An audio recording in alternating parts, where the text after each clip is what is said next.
Hey guys, welcome back. So, when I'm alone in my room, sometimes I stare at the wall and I think about Secret Crisis. Crisis, everybody, crisis! But no, really, I've been going back and reading a lot of Spawn lately because MK11, like I said, it's got me triggered. But along with doing this, it's also got me thinking of one of the biggest and really untapped crossover teases that was given to us in Spawn issue number 10 nearly 30 years ago, which actually lines up with what Dr. Manhattan had did at the end of Doomsday Clock. So put on your tinfoil hats because we're going for a ride. But first, if you're new to the channel, be sure to subscribe to catch the spills every week. And don't forget to hit that bell up top so we can squad up in the comments for the first hour.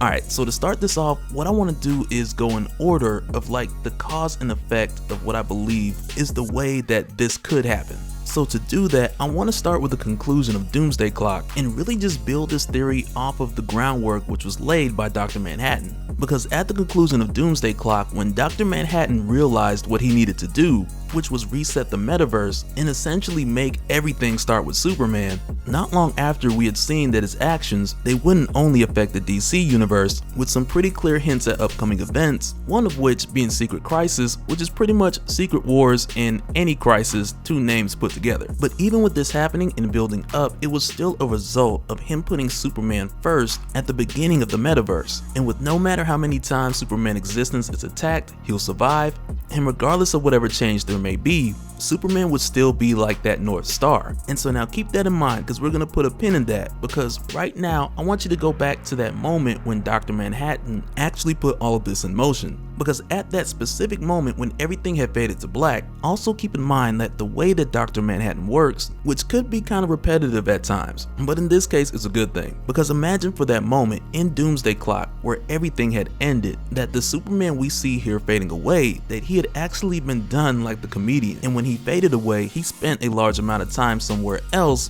before coming back to this same moment, which is pretty much what we had seen happen with the comedian, when Dr. Manhattan saved him from falling out of that window and brought the comedian into the DC universe to serve a purpose, but only not long after to get sent back by Lex Luthor to that exact moment which he came from, which may have given Dr. Manhattan some inspiration, being that he literally could have seen this at any point in time, because Manhattan's method of resetting the metaverse was essentially that same thing. But in Superman's case, we didn't really get the story in the middle, but rather we just got the explanation of how it began and the change that had taken place affecting current day. So what I want to do is take a moment and talk about what could have happened in that in-between period. And to do so, we got to go back to Spawn issues 9 and 10. At a point in time where Al Simmons was still fairly new to being Spawn, and he had just met Cagliostro, to where soon after they were interrupted by Angela, who came to assassinate Spawn, very similar to the way that she had got Medieval Spawn. Which, if you guys remember in the Spawn versus Medieval Spawn video, where we had talked about Angela's lance, to where, come to think of it, like after I made that video, I was just like, that's the same thing from Thor Ragnarok. Thank you. You're officially pardoned from life.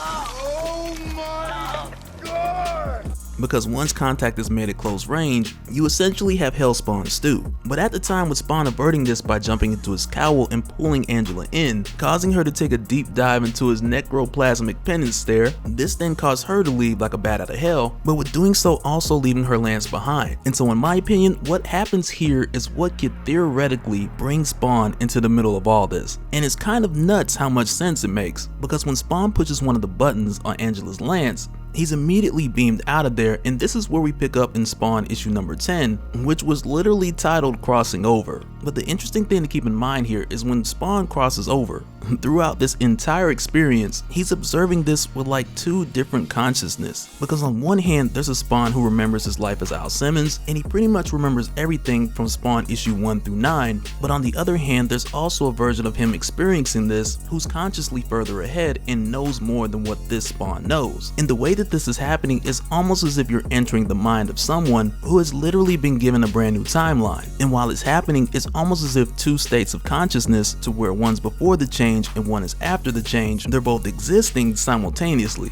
But even with this new consciousness, who admits that he knows a lot more than Spawn, which is the Spawn from issues 1 through 9. But this second consciousness of Spawn, he admits that he knows more than the first one did. And the things that he knows, they're not like memories which Al could have had before, at least not prior to this change. But amongst these things, the kicker really comes when he starts talking about the Tower of the Violator, to where this new consciousness mentions that he's aware of every part of this tower except for one, to where he then approaches and just teleports inside. And so real quick, for those of you who remember me talking about Spawn using his powers and then pulling from his reserve, which also had a clock which would count down. Well, for the record, that clock, it actually stopped when Spawn's crossover began. And so with that, with anything that he does here up until he gets back, it really doesn't count towards the reserve, which had been counting down from the beginning. And for the sake of this video, I'm just gonna say that Dr. Manhattan did that. Because really, it's weird how you can tie all these things back to Spawn, back to issue 10, which came out almost 30 years ago. And they just make so much sense with the conclusion of Doomsday Clock, which honestly, I have no clue if they were even thinking about it. But even still, we've barely scratched the surface here.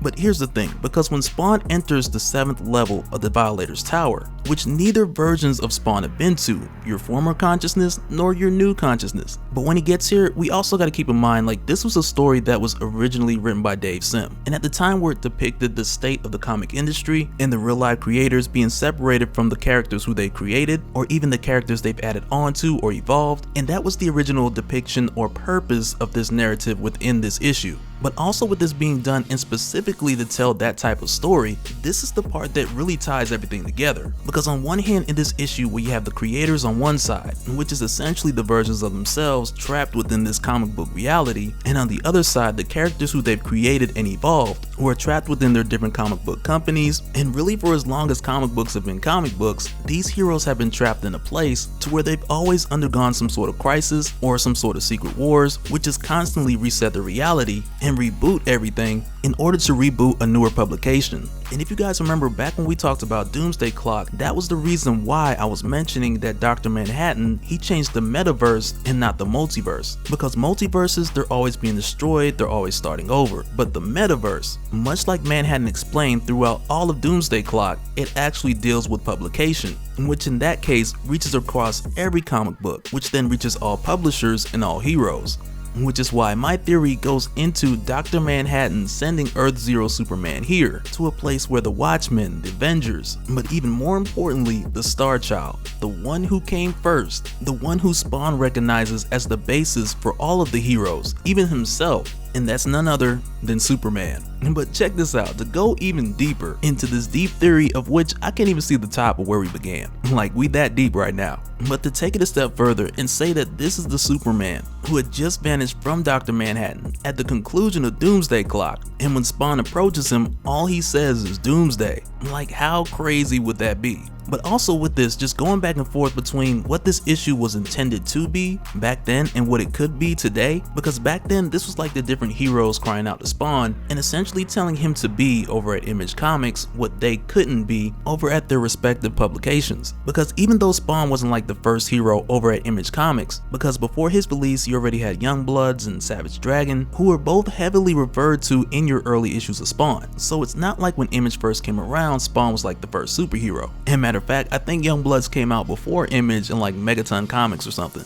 But either way, I know for sure that Youngbloods and Savage Dragon came out before Spawn. But with Spawn arriving here and receiving this monologue from Superman, and at the time for obvious reasons, like he couldn't specifically say that he was Superman, but even still it was pretty clear. He came from an exploding planet, arrived at Earth as an infant, red cape, blue tights, we know who you are. But with Superman giving Spawn this monologue and telling Spawn, my power is yours, take it. And when this happened, Superman, air quotes, gave Spawn a wink, and Spawn just nodded back like he accepted. But with doing this pretty much gave Spawn the narrative power of being the Superman of independent comics. And let's be clear, in no way am I saying that Spawn is taking the place of Superman, because it's way too late for that. Like, even in the early 90s, it was way too late for that. But with seeing this, what what I perceived it to be, it was Superman giving Spawn, within your community of properties which were still owned by the creators, the same power which Superman has, which for many years hasn't narratively been expressed, or at least not as thoroughly as we've seen it when Dr. Manhattan did this for Superman in Doomsday Clock. Which, to attempt to simplify all of this, that's all I'm really saying here, because Dr. Manhattan made Superman the beginning of the Metaverse, which includes every superhero, which then made him cross paths with Spawn and bless him with pretty much the same plot device type power. Which, if you think about it, it's worked out to this day for Spawn better than anybody else who we'd seen from Image.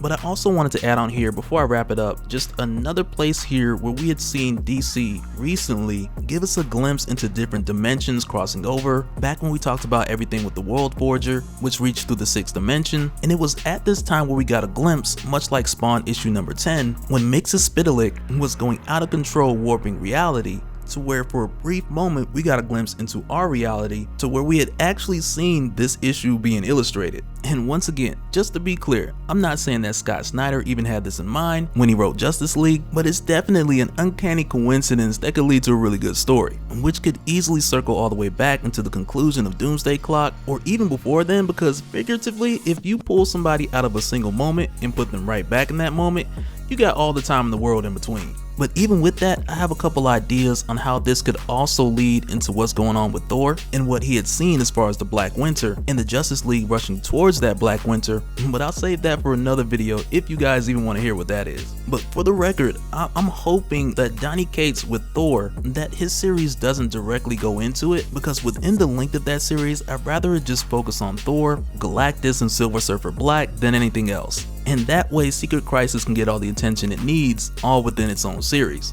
But that'll do it for this one, guys. Real quick, just want to give a shout out to all the Patreons. Thank you guys for all of your support. You guys are amazing. And for everyone out there, I can't stress enough, be safe, because at the end of the day, your health is more important than anything. But let me know you guys' thoughts down in the comments below, and keep in mind, we're just having fun and speculating. And overall, just playing with how the idea with comics using real history, and they tie it into time travel, or the writers use it to explain miraculous events within the comics, and we're just having a little fun with what's been given to us already. So for you guys, continue to do so down in the comments, and let me hear some of your theories, and we'll do it again in the next one. Alright, later.